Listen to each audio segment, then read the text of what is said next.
Jeff and the Rabbi. This is a special episode today. It's the scandal episode of Jeff and the Rabbi. I don't know what you're thinking. We're going to talk about scandal. But guess what? We're not going to be talking about, let's say, some scandals that you're thinking about. We're not going to be talking about, let's say, the top presidential candidate, the one that's got the guarantee lock of one of their political party, who, while her term as Secretary of State, it appears that she probably used their office to bring in hundreds of millions of dollars for her family foundation and even for her family herself. Wait. Is there a gate name for her? There's got to be a gate. There will be a gate. So until there is a gate that doesn't count? Then she hasn't done a scandal. Well, okay, but also the same person then, you think, well, foundation gate. We find out about all these things because that's obviously being in her emails, but no, there's another scandal there that we're not going to talk about, that she maybe even illegally used her personal emails, not government emails, and then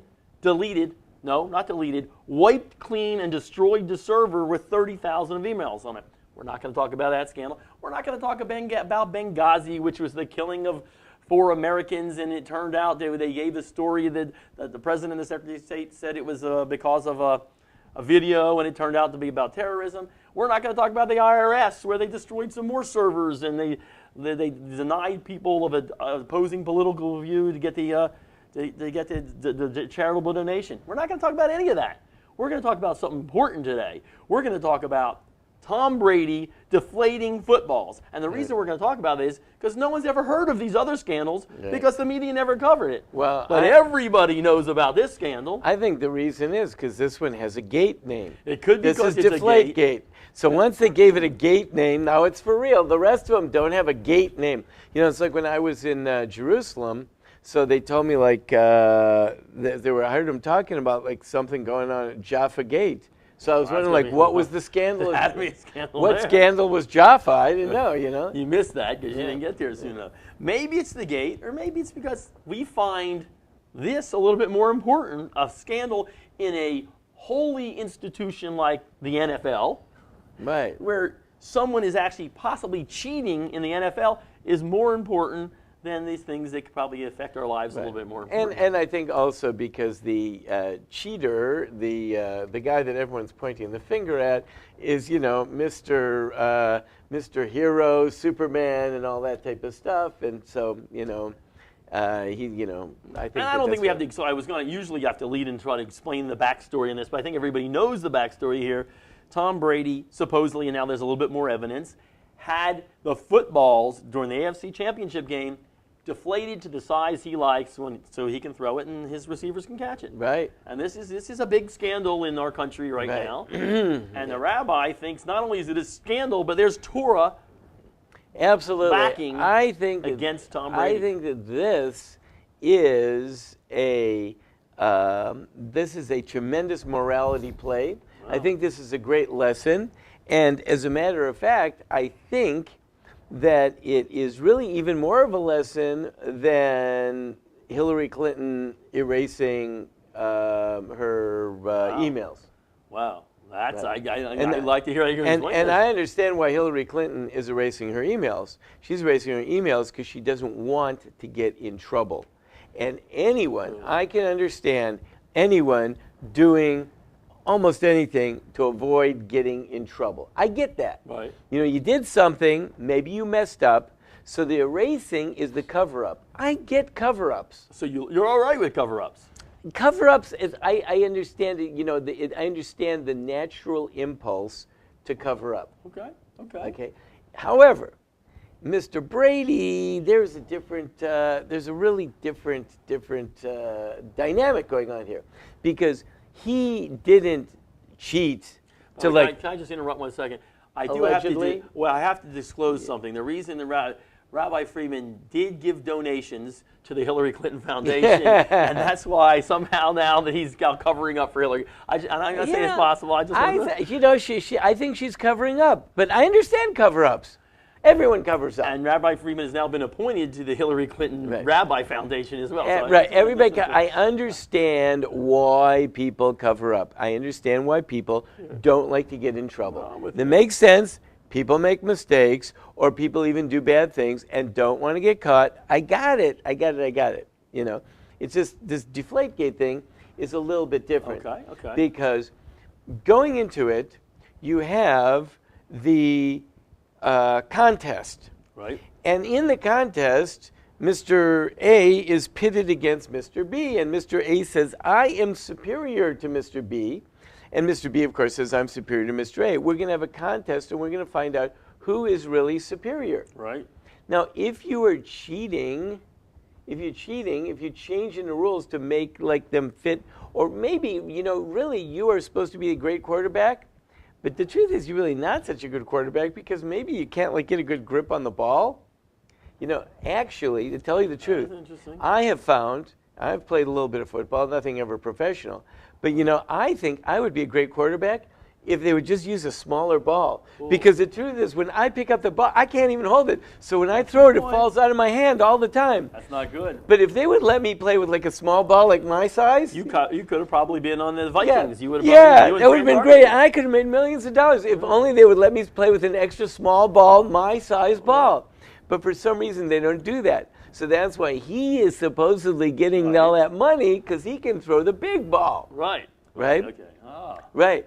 But now it turns out that he can't throw the big ball, or at least he thinks he can't throw the big ball. Okay. Very interesting. He is afraid at this late point in his career, and he's thrown a couple of balls along the way here, but at this late point in his career, he has decided that he needs that extra advantage when he goes in to compete.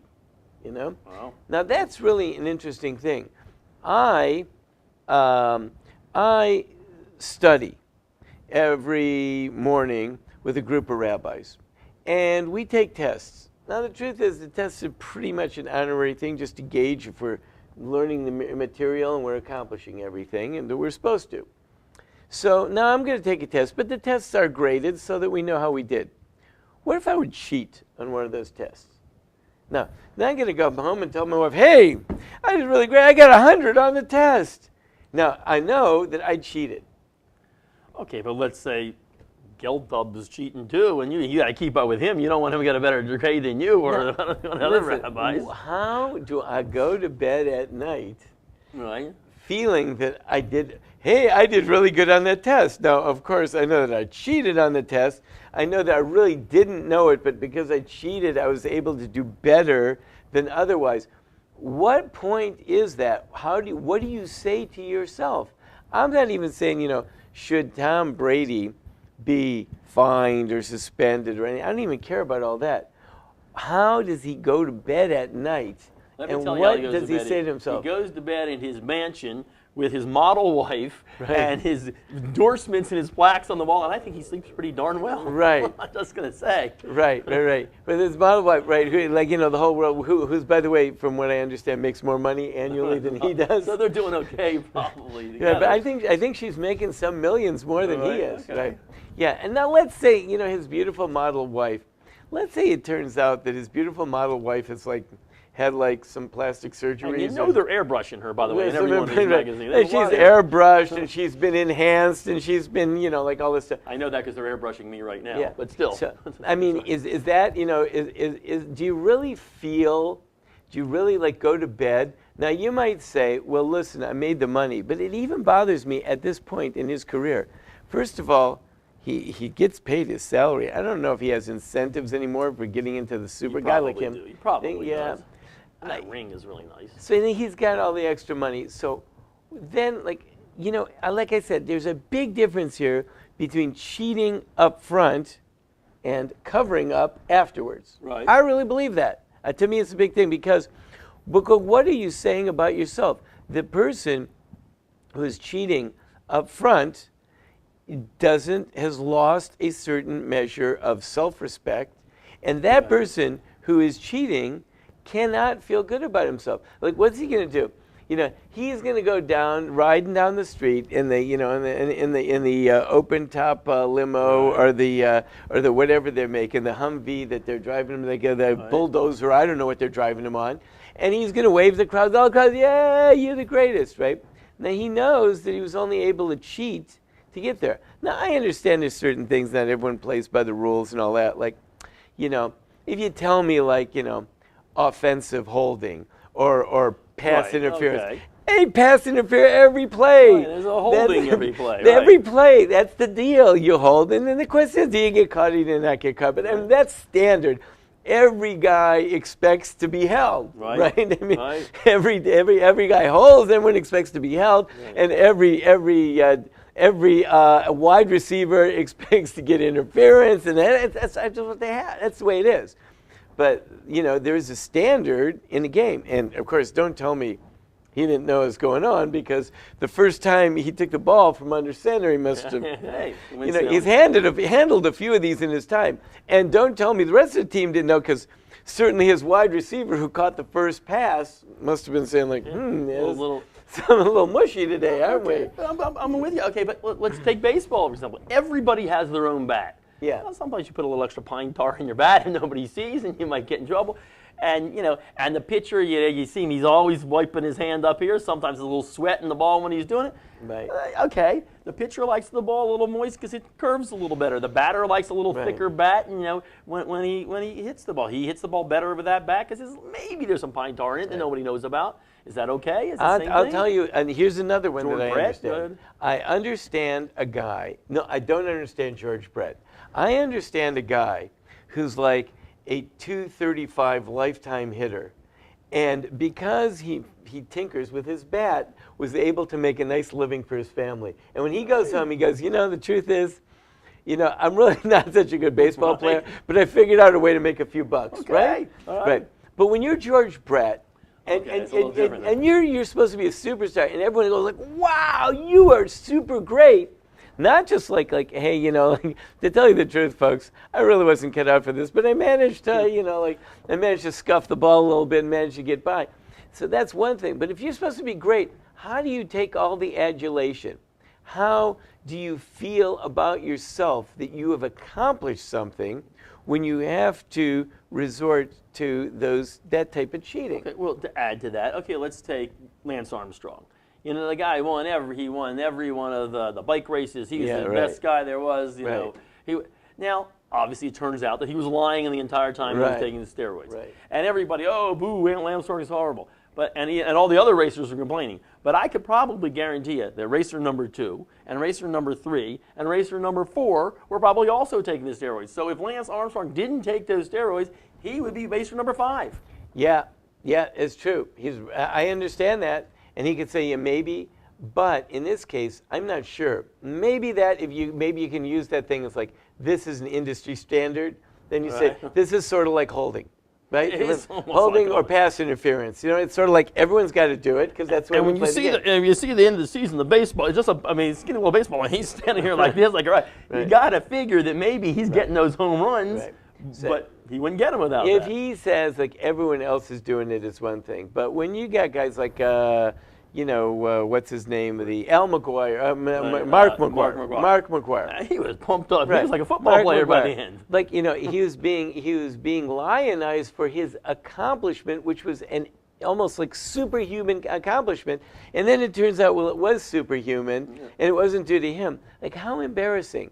Like, absolutely. More embarrassing, how do you to go Babe to bed? Ruth or to Hank Aaron or whoever's records that they're breaking. That would be pretty bad. Because those guys, if they had steroids back then, they probably using it, but they didn't have them. If I cheated on the test and I come home and I show my wife, look at the test I took today. I got a 95. She goes, oh, wow, you're really doing great. Like, when I look at my face in the mirror that night, I'm like, you are the smallest, mealiest, little stupid. Okay, but if you got demoted to first-year rabbi, would your wife, how would she be feeling about you? Then you still be pretty small. Wow, look, now he's down to first-year rabbi. I can understand. Rabbi first class or whatever. Yeah, I can understand. The guy comes home and he says to his wife, you know what? He says, listen, honey, I managed to cheat and I got a couple of hits today, and therefore I'm going to get a good contract next year. She says, great, we're going to eat next year. Thank God. I understand that, but to take the adoration of people and to actually think that you are something. Especially when you're at that point where really at this point money means nothing because, like I said, the wife's making even more than he is, and what's really the point? So the whole idea of cheating means that you've lost any faith certainly have no faith in God or a higher authority in life. And you really, are you cheating? Can you cheat in life? That's the bottom line. Can you cheat in life? And the truth is, that's where it comes to. It hits the fan because God doesn't let you cheat in life. You can pass yourself off for whatever you want. Right. But anyone that knows that there's a God in the world knows that you can't cheat in life. And whatever you pass yourself off as, you're deceiving people. And that is part of cheating. And as a matter of fact, in the Torah, there is a lot of talk about deception and about taking advantage of people and about false pretext and pretenses, passing things off. All these things are very bad. You're not even allowed to take a compliment, to receive a compliment that someone has given you if you know that the compliment does not deserve, you don't deserve it. It's not really coming to you. You're not allowed. Someone comes and says, wow, I want to thank you so much for doing X, Y, and Z for me. And you know you didn't really do it. You can't take credit for it.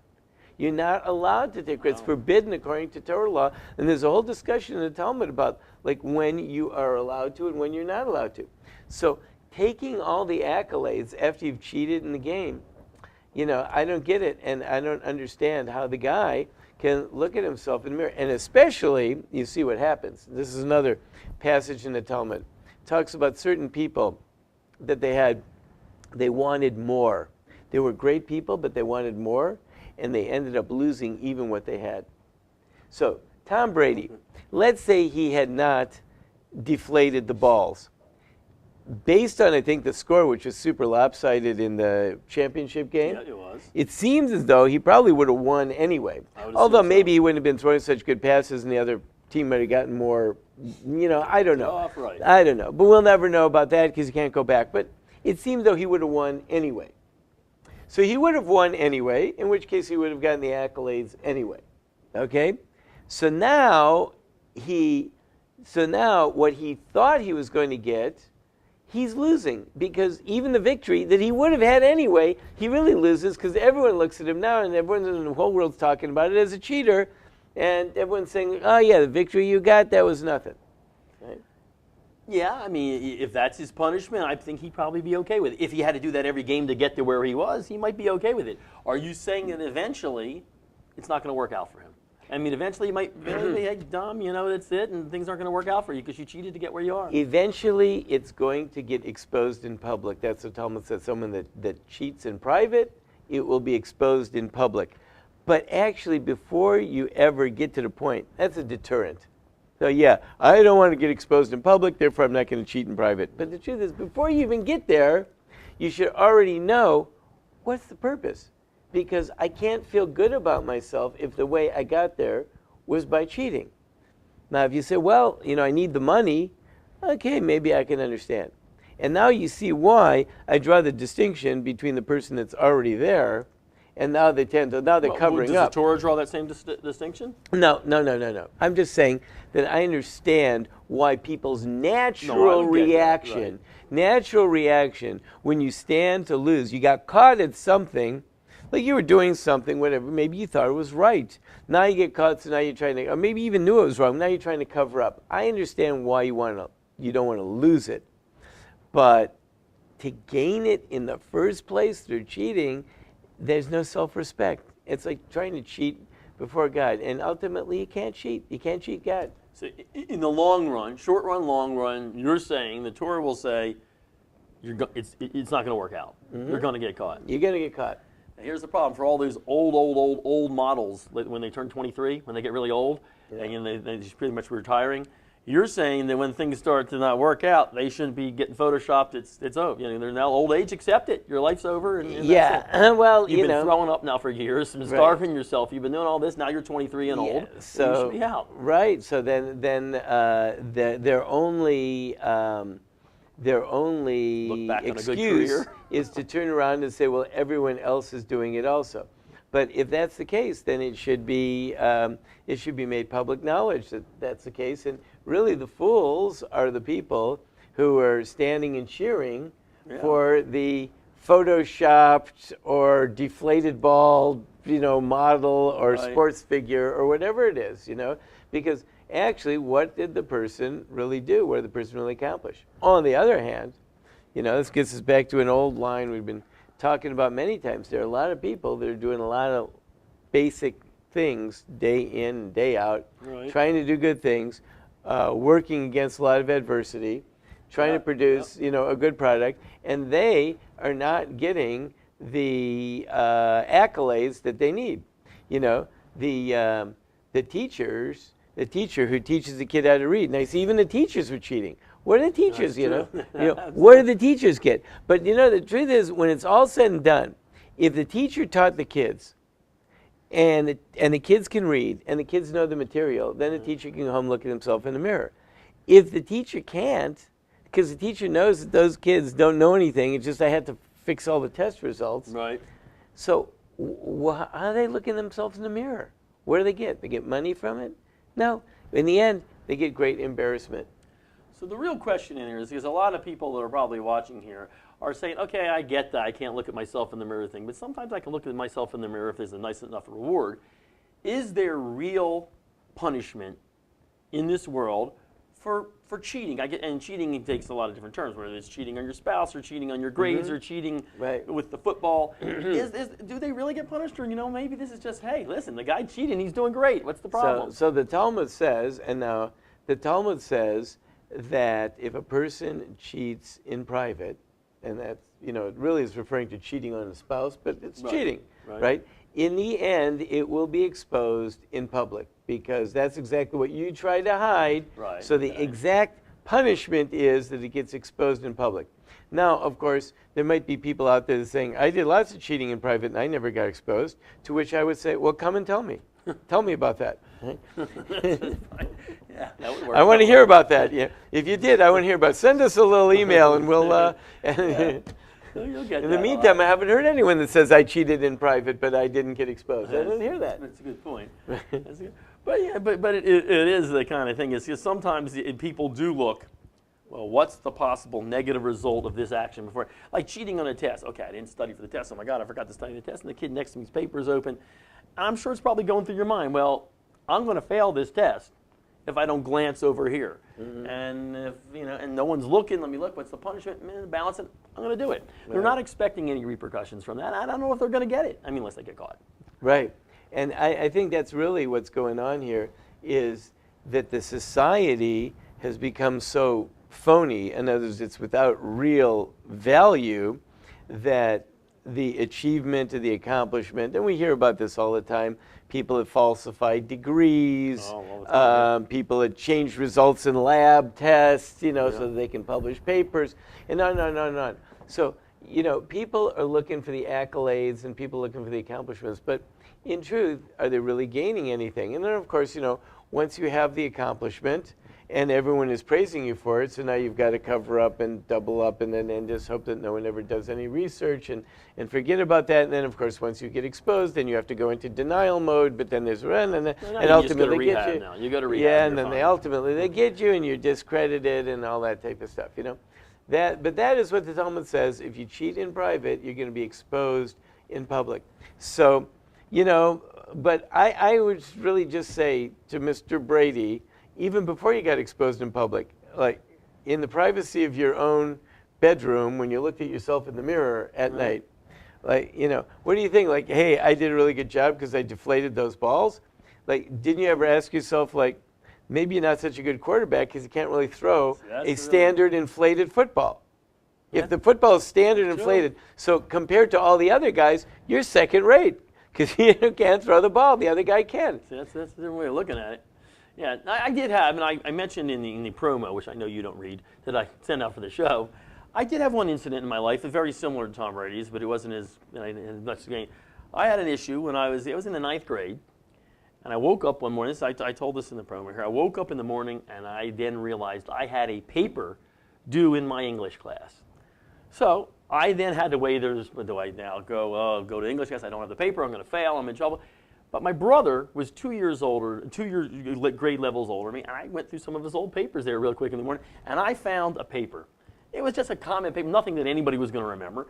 And I quickly copied, because it wasn't like on the computer, I quickly copied it over into my own handwriting here, because the backstory, this teacher, her name was Mrs. Nash, and I don't know if she's still around, I'm not sure, but she was a little bit dingy. I mean, she was an older lady, and she literally, and I'm not exaggerating, could not remember what she taught the day before in class. So I'm saying there's no chance in heck she's going to remember this paper. So I turned the paper in. And the truth was she couldn't remember what she did the day before in class. But she darn well remembered that paper 2 years ago that my brother wrote. And what a horrible feeling. Ouch. Yes, the repercussions for this were horrible. I got called in, suspended for a week.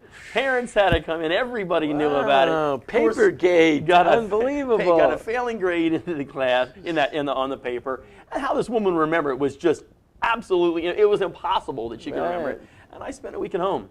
So it didn't work out well for me, but I think, Tom Brady's probably not as worried as I am. It's working out okay for him. Wow. And I did learn my lesson there. I learned my lesson. Next time, before you cheat, no, I learned my lesson. You got to be careful. You can't do these things. The consequences were not worth the cheating. So ultimately, really, the only way to really go about this is to live with the awareness of a higher authority who cannot be cheated. And then when you go to bed at night, and they always talk about this, like the losing team, goes to bed at night and says, I did the best that I could. And that's what you want to do. You want to go to bed at night, you want to say, I did the best that I could. And if you did, you did. And if you didn't, you have to stare yourself in the face. But to have everyone screaming, you're a success, and inside that you're a failure, what worse feeling is there than that? No, I'm with you. All right, I agree with you. And I learned my lesson, so maybe Tom Brady will learn his lesson. Maybe. I don't know. You never know. We'll have to see what happens. We'll see what happens there. All right, well, I guess we'll be back next week with another exciting and maybe scandalous topic. Yeah, who knows? Yeah.